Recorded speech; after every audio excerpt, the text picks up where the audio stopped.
Hello, hello. Welcome back to Mass Effect. Aw.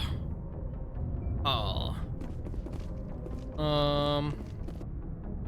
So we just finished a crazy ass mission. We're gonna take some time off, you know, go for a stroll, talk to our crew members. Which, what happens if I look at squad while I'm here? Okay. Nothing special.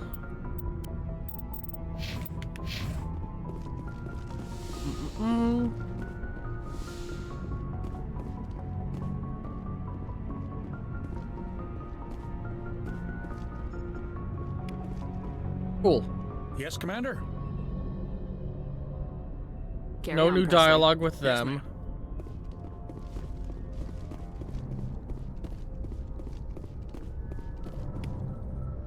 Yes, Alright, just getting little bits of lore. Boy, am I glad to be off of Novaria. I don't know which was worse, the cold or the corporations. One will freeze your balls off, the other will sell them out from under you. With all due respect, Commander. Sorry, distracted.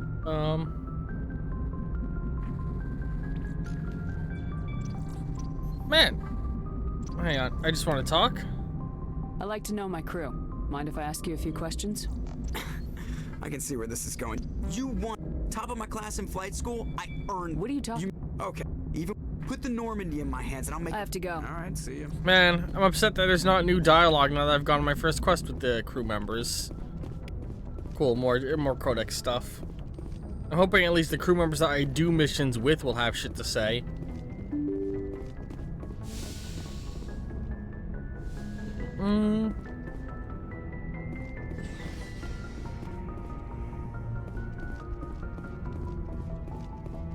You'd better have something to say since I took you there with me.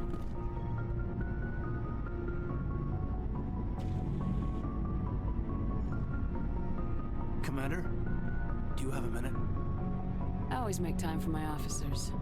Off the record, I think there's something wrong here. This Saren is looking for a lost mass relay to who knows where, but we can't get backup from the Council? Sorry, Commander. There's writing on the wall here, but someone isn't reading it. The Council doesn't want to believe anything's wrong. I'd call it human nature, but... I hear you. It just seems like a group that's been around as long as the Council should see this coming. I mean, it's funny, we finally get out here, and the final frontier was already settled, and the residents don't even seem impressed by the view. Or the dangers. I like that. Well, well. You're a romantic. Did you sign on for the dream, Malenko? Secure a man's future in space? Yeah, I read a lot of those books when I was a kid, where the hero goes to space to prove himself worthy of a woman he loves, or, you know, for justice. Justice. Maybe I was a romantic in the beginning, but I thought about it after brain camp. Biotic acclimation and temperance training. I'm not looking for the dream. I just want to do some good. See what's out here. Sorry if I got too informal. Protocol wasn't a big focus back in Bot. Alright, so listen. He's a fun character. I like him.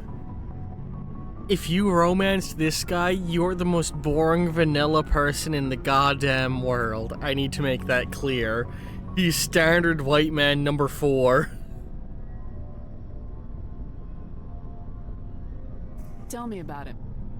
Biotic acclimation and temperance didn't last past the airlock. To the kids they hauled in, it was brain camp.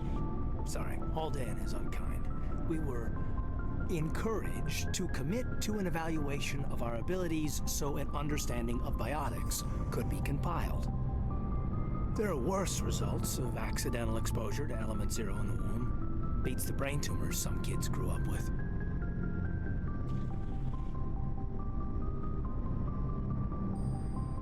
Is there some question about how you were exposed? My mother was downwind of a transport crash. It was before there were human biotics. I remember that. After the discovery of the Martian ruins. It only gets iffy around reading about it. 63 when Kinetics was running out of first-gen subjects. Until then, they'd relied on accidentals. Bunch of guys in suits show up at your door after school, and next thing you know, you're out on Jump Zero. Jump Zero is Gagarin Station, right? What's it like? Yeah, that's the official name. biggest and farthest facility we had for decades, right on the termination shock, the outer edge of the solar system. It's where they did all the Goose Chase FTL research before we caught on to using mass effect fields. It was a sterile research platform when I was there. I like to think my character is one of the ones they missed in the roundup. You know of any intentional exposures for certain? No one knows. Doesn't mean they didn't happen. As big as the exposures were, it was hard to track down accidentals. It was different then. No one knew the potential, so there wasn't a lot of regulation. Anything Kinetics did was gold. I'm not saying they intentionally detonated drives over our outposts, but in retrospect, they were damn quick on the scene.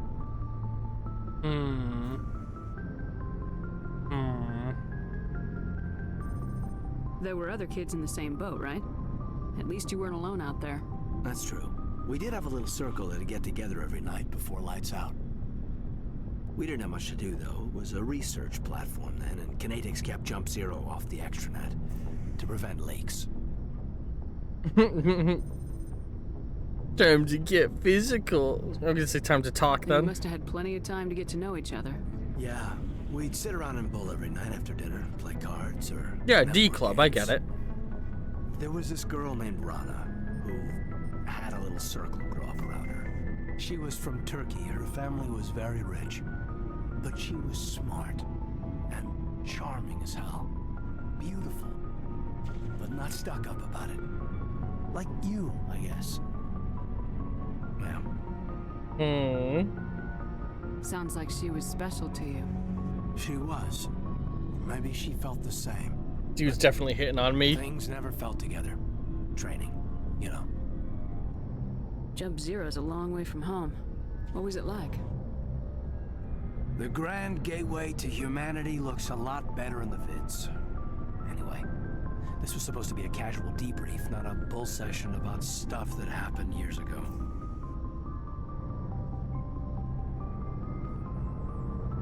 We have to depend on each other in combat. I like knowing what kind of man I have at my back. I understand, ma'am. I won't let you down. You, make a habit of getting this personal with everyone? Of course. But I don't enjoy it with everyone. We'll talk again later. I'll need some time to process that, Commander. But, yeah, I'd like that. Listen, man. You're great. You're just not my type, okay? You're just too much of a normal fucking dude.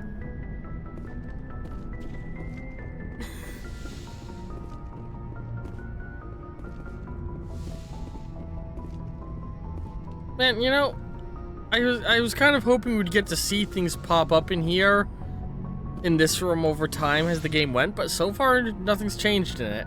Go away, fucking malware bites, goddamn.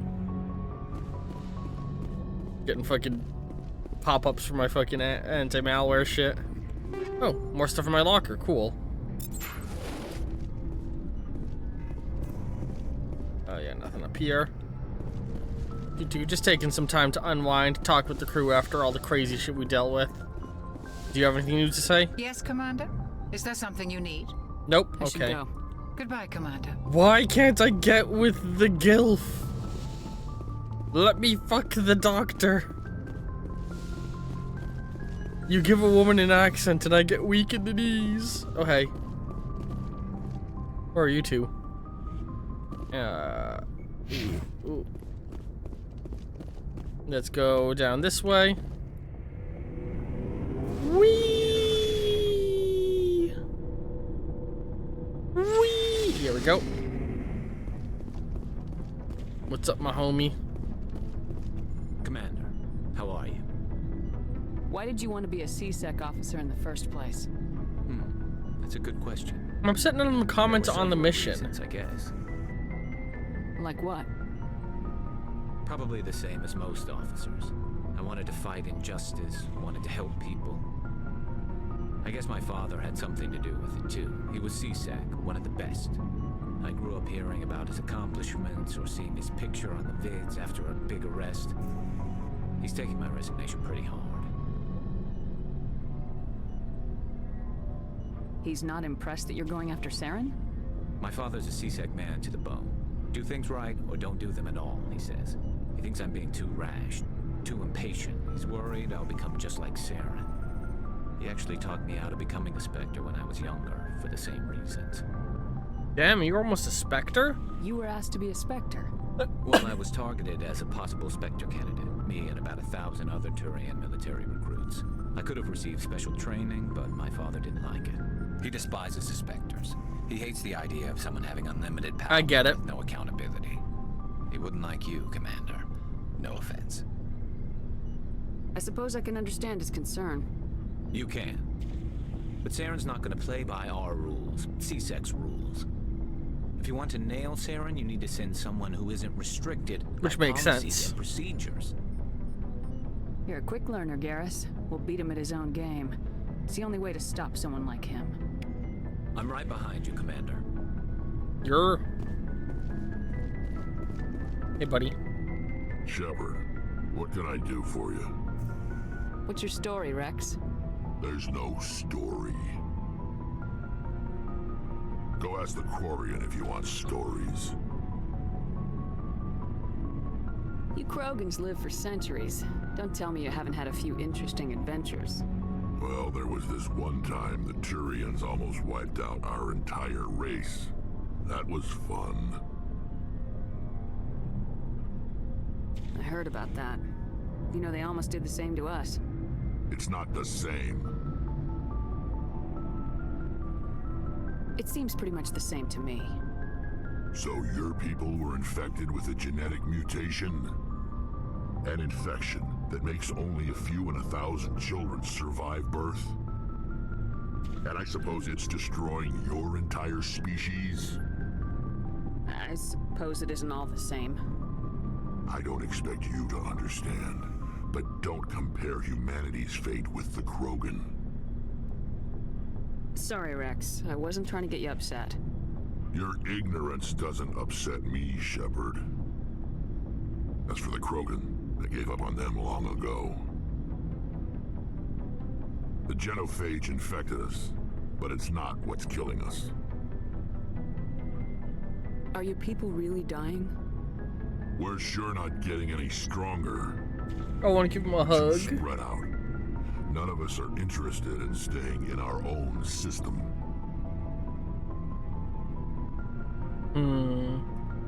Lots of species have left their homes and prospered. But they go to colonize new worlds. We're not settlers. We're warriors. We want to fight. So we leave. Hire ourselves out. And most of us never go back. It's sad. What can you tell me about the genophage? Ask the Solarians if you want details. They made it. All I know, it makes breeding nearly impossible. Thousands die in stillbirth, and most never get that far. Every Krogan is infected. It's sad. Everyone. And no one's rushing to find a cure. Why don't the Krogan try to find a cure? When was the last time you saw a Krogan scientist? You ask a Krogan, would he rather find a cure for the genophage or fight for credits? He'll choose fighting every time. It's just who we are, Shepard. I can't change that. Nobody can. So long, Rex. I want to give him a hug. Oh, poor boy. It's really fucked up. Like, yeah, I get the context of why it happened, but it doesn't make it any less fucked that it happened. Something I can do for you, Commander. Carry on, Adams. Aye, aye, Commander. Oh, hello, Shepard.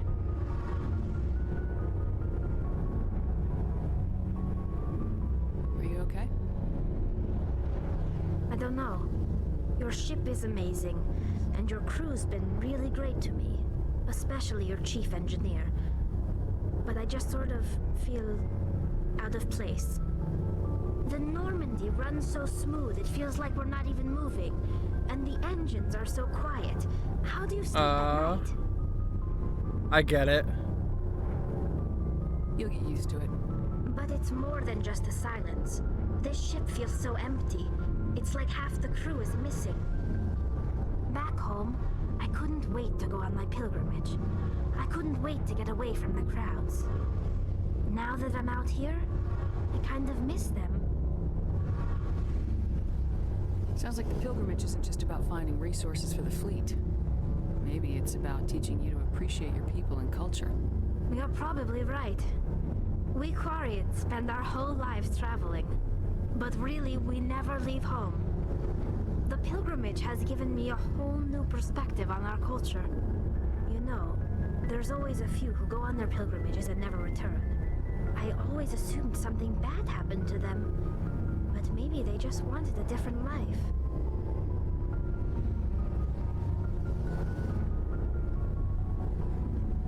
You do plan to return to the migrant fleet, right?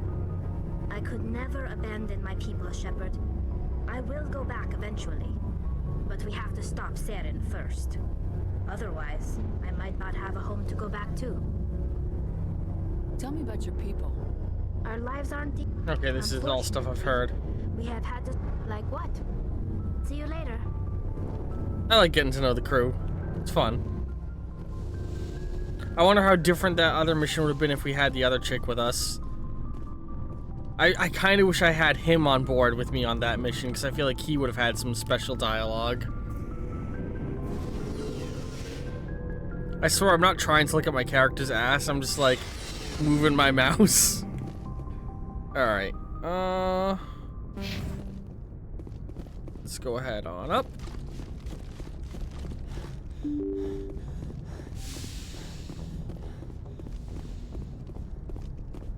Yeah, we're gonna fly off now.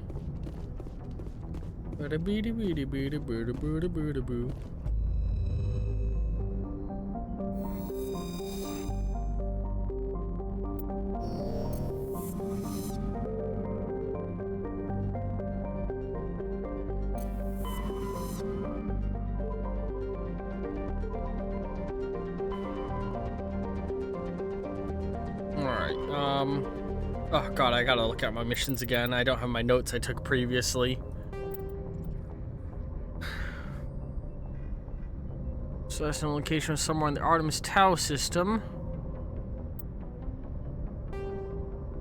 Attack the world in Pharos. Excuse me. Strange transmission discussing some sort of biotic commune. That is in the Horsehead, or the Head Sentry system in the Hawking Ida cluster.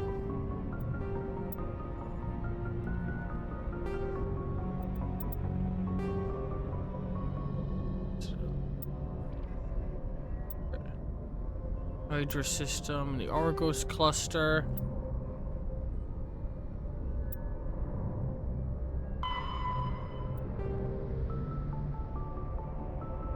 Leads indicate that survey teams Hades Gamma cluster recently dropped out of contact with the Hades Gamma cluster.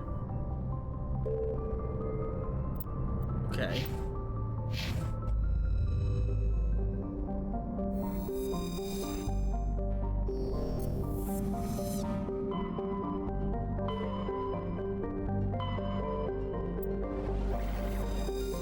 Wait, I have something going on here, don't I? In the Horsehead Nebula? Am I crazy? Didn't want to mention a Horsehead?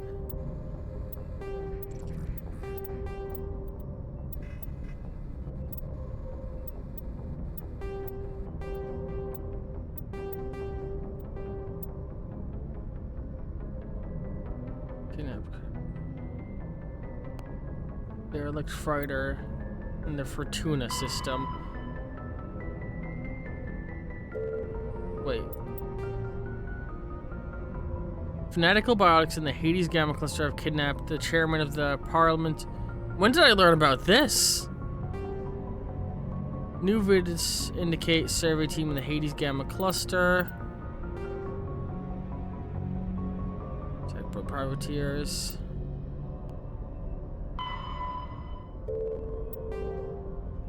Control.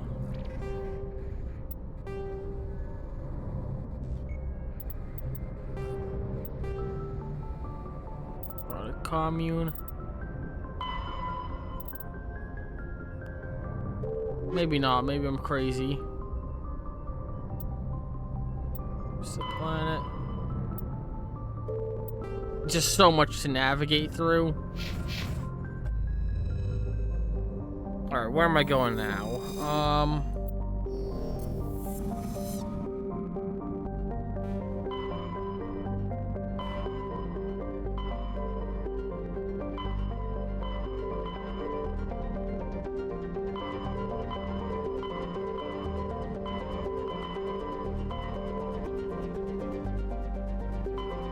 Oh god, it's so hard to track where anything is fucking taking place. It's so many fucking things. I gotta take some notes on the side again just to figure out where the fuck I'm going. Where's my notepad? Where's my notepad? Come on. I do feel like the space navigation is a little bit overly complex. It's hard to mentally track where I'm going for anything. They need a better... Come on, open the fucking notepad app. They need a better quest manager. Jesus, now I just opened 30 notepads.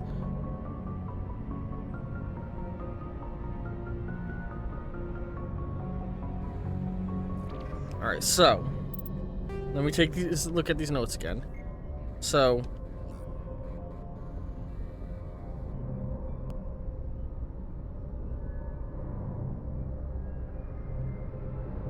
on Theros in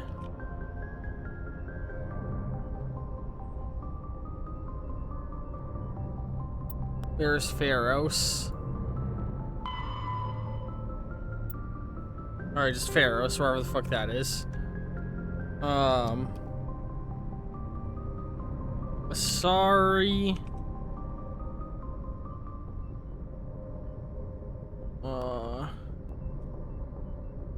At Artemis Tau Cluster. I gotta make sure I actually save this next time. Or this time.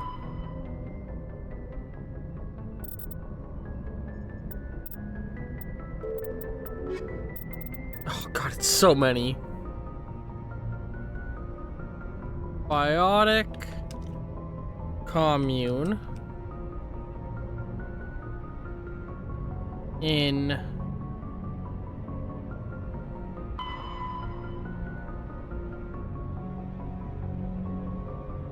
Century System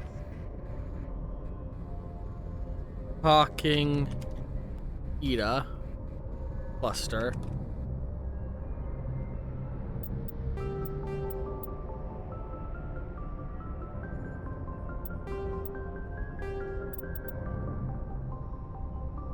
Patrol report. Strange readings in the Hydra system of Argos Rho cluster. Oh, the stream just cut out. Fun. Probably internet issues. Whatever, recording's still going.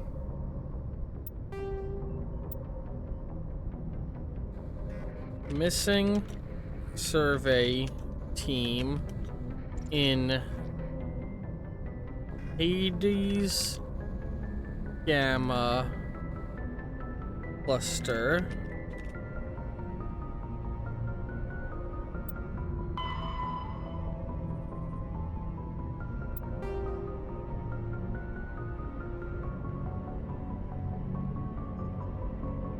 Fanatic Biotics holding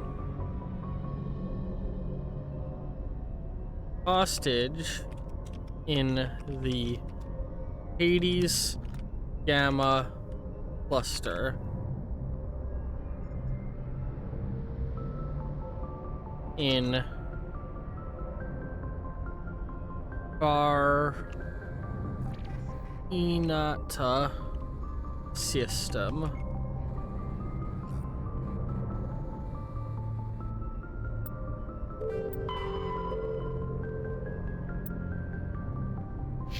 Okay.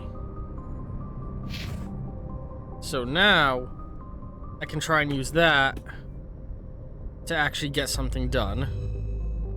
To figure out where I'm navigating.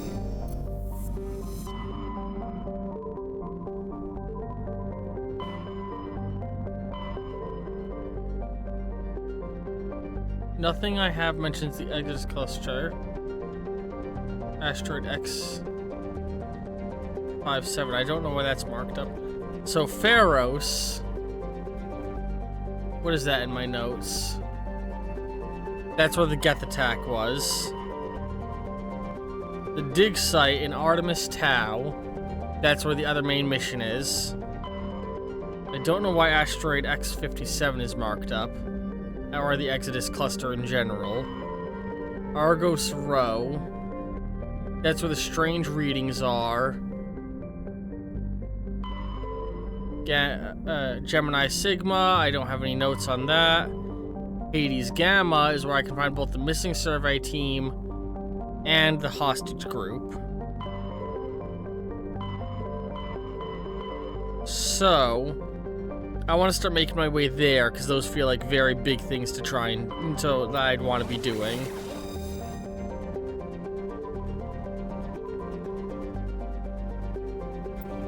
But what is being flagged up about this place to me for some reason?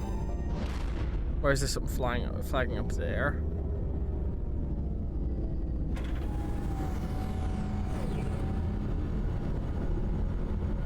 Normandy's a funny looking ship, isn't it?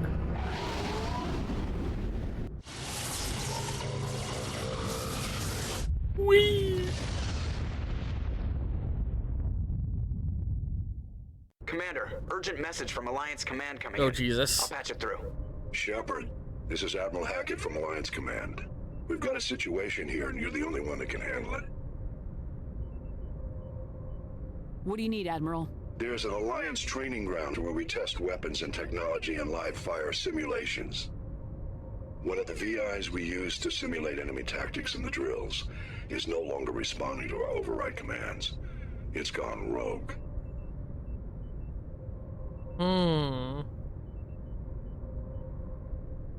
Are you telling me this computer is thinking on its own? We're not stupid, Shepard. This is a virtual intelligence, not a true AI. It's not self-aware, and it can't access any external systems. We didn't do anything illegal here. Virtual intelligence support is critical to our military success. VIs process thousands of status reports and react in nanoseconds. No human can do that. We need you to fight your way through the training ground of the VI core and manually disable it. Can't you disable it remotely? Our fail-safes aren't responding. The VI operates on a closed network. It can't affect any external systems, but we don't have any direct access to its processes. We could bomb it from orbit, but the damage to the facility would be catastrophic. We'd prefer to have someone shut down the core. Someone like you. I know Spectres answer the Council, but you're still human. You're still part of the Alliance military, and right now we need you. The VI controls all the facility's weapons, drones, and automated defenses. You're the only one that can pull this off, Shepard. Good luck. Alright. Looks like that's what we're doing next time in Mass Effect. But in the meantime, let's do a little bit of codex reading, huh?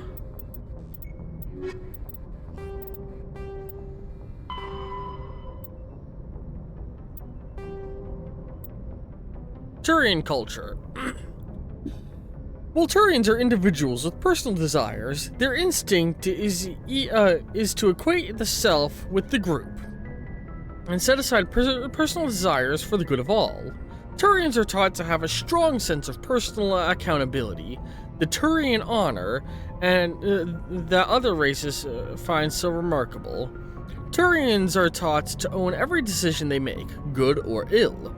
The worst sin they can make in the eyes of their people is to lie about their own actions. Turians who murder will try to get away with it, but if directly questioned, most will confess to the crime. Turians have strong inclination towards public service and sacrifice, so they tend to be poor entrepreneurs. To compensate, they accept the mercantile Volus has a client race, offering protection in exchange for their fiscal expertise. The Turians' military is the center of their society. It is not just an armed force, it is an all-encompassing public work organization. The military police are also the civic police. Their fire brigades serve the civilian populace as well as the military facilities. The Corps of Engineers build and maintain spaceports, schools, water purification plants, and power stations. The Merchants Marines ensure that all worlds get the needed resources. Very neat. Turian military doctrine.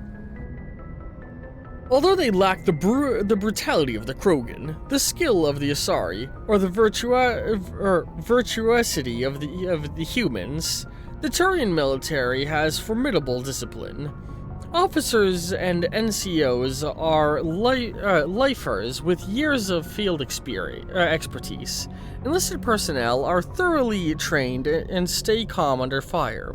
Turian units don't break, even if their entire line collapses. They fall back in order, setting ambushes as they go. A popular saying holds, you will only ever see a Turian's back once he's dead.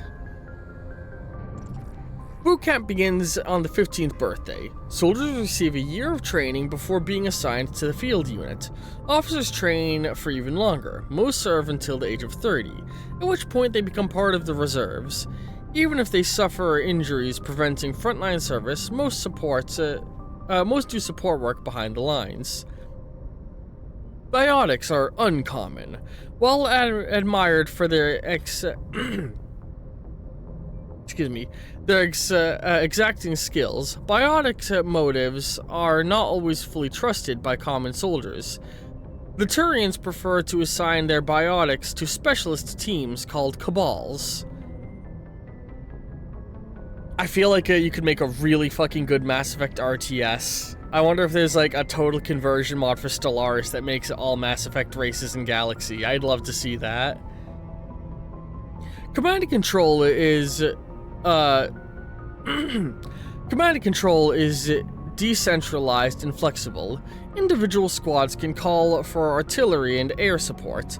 They make extensive use of combat drones for light duties and practice combined arms. Infantry operates with armor, supported by overhead gunships. Strategically, they are methodical and patient, and dislike risky operations. Tradition is important. Each legion has a full-time staff of historians who chronicle its battle honors in detail. The oldest have records dating back to the Turian Iron Age. If a legion is destroyed in battle, it is reconstructed rather than replaced. The Turians recruit auxiliary units from conquered or absorbed minor races. Auxiliaries are generally light infantry and armored with cavalry units, or armored cavalry units that screen and support the main Turian formations. At the conclusion of their service, the auxiliary recruits are granted Turian citizenship. So fucking cool. Krogan Genophage. The Krogan Genophage bioweapon was created at the end of the Krogan Rebellion. From the start, the Krogan had overwhelmed the Council. Only timely first contact with the Turians saved the Council races. The Turians fought the Krogans to a standstill, but the sheer weight of Krogan numbers indicated the war could not be won through conventional means. The Turians collaborated with Solarians to genetically engineer the counter to the rapid breeding of the Krogans. The Genophage virus gained the energy to replicate by eating key genetic sequences. Every cell in every Krogan had to be altered for the weapon to be foolproof. Otherwise, the Krogan could have used the gene therapy to fix the affected tissue. Once the genophage strain could find no more genes to eat, it would starve and die, limiting spin-off mutations and contamination. This created genetic flaws hereditary. Solarians believed the genophage would be used as a deterrent, a position the Turians viewed as naive. Once the project was complete, the Turians mass-produced and deployed it. The Krogan homeworld, their colonies, and the occupied worlds were infected. The resulting mutation made only 1 in 1,000 Krogan pregnancies carry to term. It did not reduce fertility, but offspring viability. The rare female able to carry children to term became prized Krogan warlords fought brutal battles over it. The Krogan are a shadow of their former glory. While the rebellion took place a century ago, they are constantly reminded of the horror of the genophage and their inability to counter it. The release of the genophage is still controversial, bitterly debated in many circles. Planets and locations. I've read this one right. Yeah. The Garian Station. Garian Station is the largest deep space station built by humanity. A Bernal sphere design with a 500-meter diameter habitable area. It was constructed beyond Pluto, nearly 80 astronomical units, 12 billion kilometers from Sol. Moving crew and materials to this location bankrupted most of the backers. Garian was placed at the inner edge of the helipause, the point at which the solar wind can no longer push back the interstellar medium. It was built to test a number of faster-than-light drive principles and that theoretically could only occur in interstellar space. The station was nicknamed Jump Zero, as it was intended to be a jumping-off point for humanity's expansion into the galaxy. Shortly after the station was completed, the Prothean ruins were discovered on Mars, rendering the entire effort moot. What a shame. After struggling to make profits for a decade,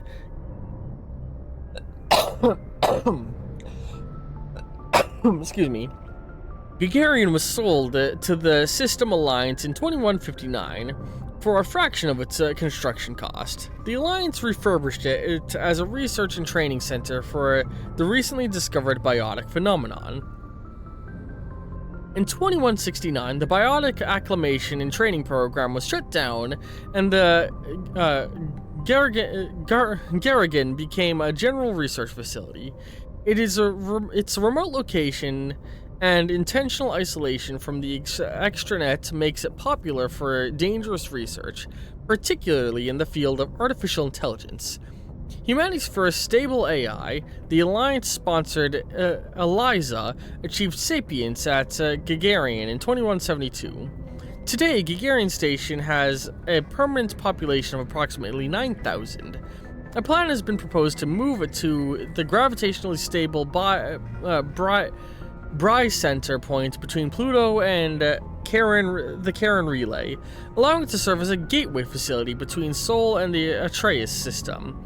The high cost of safely moving its mass has delayed this indefinitely. Ships and vehicles, let's see here.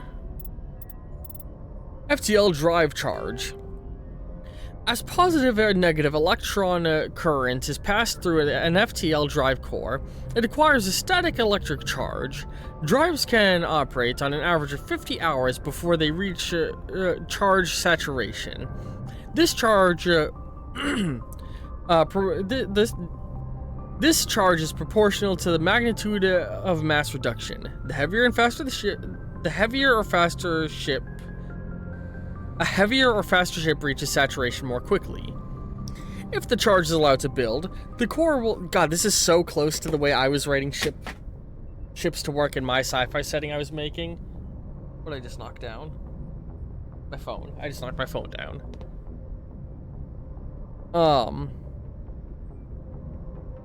If charge is allowed to build, the core will discharge into into the hull of the ship. All ungrounded crew members are fried to a crisp. All electronic systems are burned off. All metal bulkheads may be melted and fused together. The safest way to discharge a core is to land on a planet and establish a connection to the ground, like a lightning rod. Larger vessels, like dreadnoughts, cannot land and must discharge into planetary magnetic field. The ship passes the charge from the drive core to the exterior armored hull, then drives into the magnetic field. As the hull discharges, sheets of lightning jump away into the field, creating a beautiful auroral display on the planet.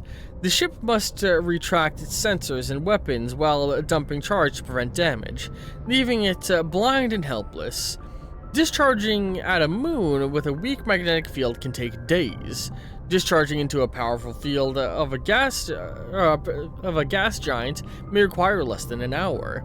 Deep space facilities such as the Citadel often have special discharge facilities for visiting ships.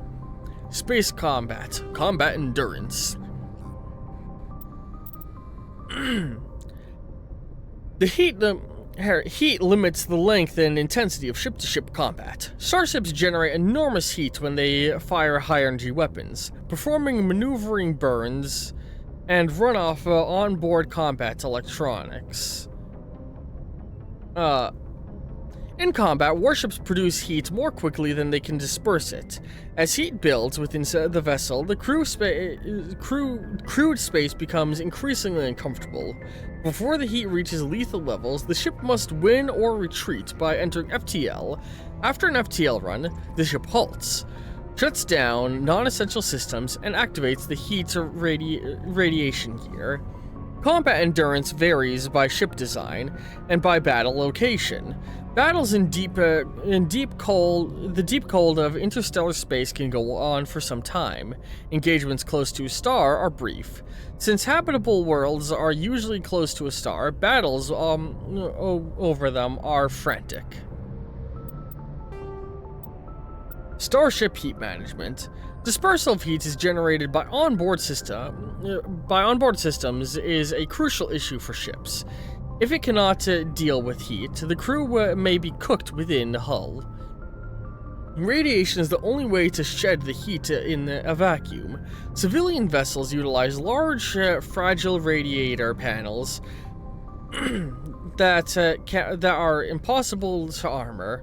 Warships use diffuser radiator arrays, DRA, ceramic strips along the exterior of the armored hull. These make the ship appear striped. That's really cool. To thermographic sensors. Since the arrangement of the stripes depends on the internal configuration of the ship, the pattern for each vessel are unique and striking. On older ships, the DRA strips could become red or hot white, dubbed tiger stripes or war paint by humans. These glowing DRA had a psychological impact on pirates and irregular forces. Stripe radiators are not as efficient as panels, but if damaged by enemy fire, the ship only loses a small portion of its total radiation capacity. In most cases, vessel's DRA alone allows it to cruise with no difficulties. Operators deep within a solar system can cause problems. Operations, I can read. Okay. This is so cool. I love how thought out all this is. A ship engaged in combat can produce titanic amounts of heat from maneuvering burns and weapon fire. When fighting at high heat in a high heat environment, warships employ high efficiency droplet heat sinks. In a droplet system, tanks of liquid sodium or lithium absorb heat within the ship. The liquid is vented from a spray nozzle near the bow as a thin sheet of millions of micrometer scale droplets. The droplets are caught at the stern and recycled into the system. A droplet system can sink 10 to 100 times as much heat as a DRA strip. Droplet sheets resemble a surface ship's wake through water. The wake peel out in sharp turns, spreading a fan of droplets as the ship changes vectors and leaves the coolant behind. Cool. Weapons. Guardian. A ship's general area defense integration anti-spacecraft network, Guardian, consists of anti-missile, anti-fighter laser turrets on the exterior hull. Because these are under computer control, the gunnery control officer needs to do little beyond turn the system on and designate targets as hostile. Since lasers move at light speed, they cannot be dodged by anything moving at non-relativistic speed. Unless the beam is aimed poorly, it will always hit its target. In the early stages of battle, the Guardian fire is 100% accurate. It is not 100% lethal, but it doesn't have to be. Damaged fighters must break off for repairs. Lasers are limited by diffraction. The beam spread out. The beam spread out. The beam spreads out, decreasing the energy density, watts per M2, the weapon can place on a target. Any high-powered laser is a short-range weapon. So fucking cool. Guardian networks have another limitation. Heat weapon grade lasers require cooldown time, during which heat is transferred to sinks or radiators. As lasers fire, the heat builds within them, reducing damage, range, and accuracy. Fighters attack in swarms. With the first few will be hit by Guardian, but as the battle continues, the effects of the laser overheat allow attackers to press ever closer to the ship.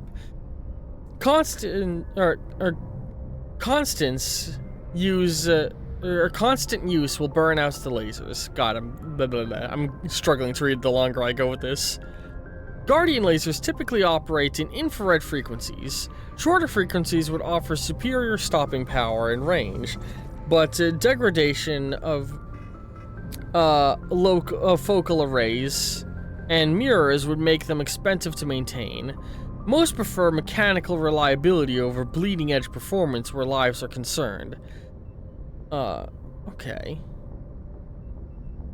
Solarians, however, use near-ultraviolet frequency lasers with 6 times the range, believing that having additional time to shoot down incoming missiles is more important. Lasers are not blocked by kinetic barriers of capital ships. However, the range of the laser limits their use to rare knife-fight range ship-to-ship combat. Technology. Biotic training. Biotic implants and amplifiers only provide the potential to create coherent Mass Effect fields. Whether biotics whether biotics can actually do so is largely determined by their training.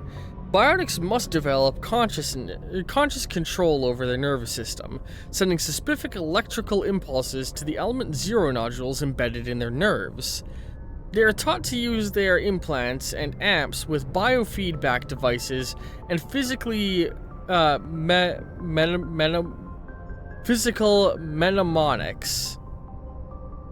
I'm assuming that's like hand movements. Specific gestures or muscular movements fire the proper sequence of nerves to activate a certain skill. Very cool.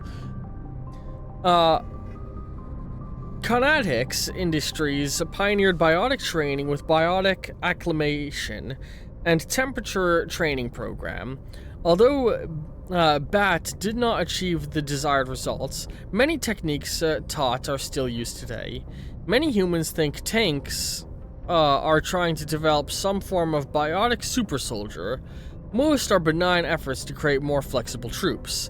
Others, less publicly known, are unapologetically attempting to create nice-sized Supermen.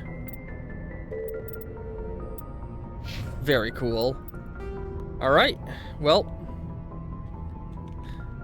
As it begins, so it ends. Hope you've all enjoyed this episode of Mass Effect. And cards will be appearing in just a moment. Love all you very, very much, and ta-ta for now.